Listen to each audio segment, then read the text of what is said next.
Dihantam Ahmad Dhani. Maya sindir sosok teman munafik pemicu konflik. Belakangan ini kondisi hubungan mantan calon pasangan suami istri musisi Maya Estianty dan Ahmad Dhani kembali memanas.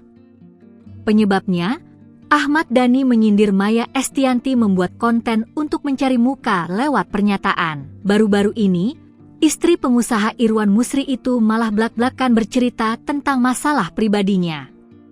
Menyampaikan bahwa dia adalah perempuan kuat sebab yang sudah begitu banyak melewati cerita kehidupan. Karena itulah dia sekarang memilih menutup akses pertemanan. Hanya segelintir yang masuk dalam lingkaran persahabatan Ibu Al Dul itu.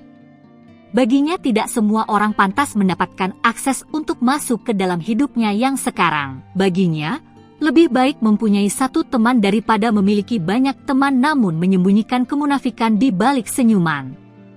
Setuju kan?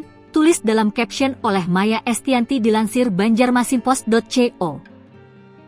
ID melalui postingan Instagram Maya Estianty Reel, Rabu, 4 Februari 2026.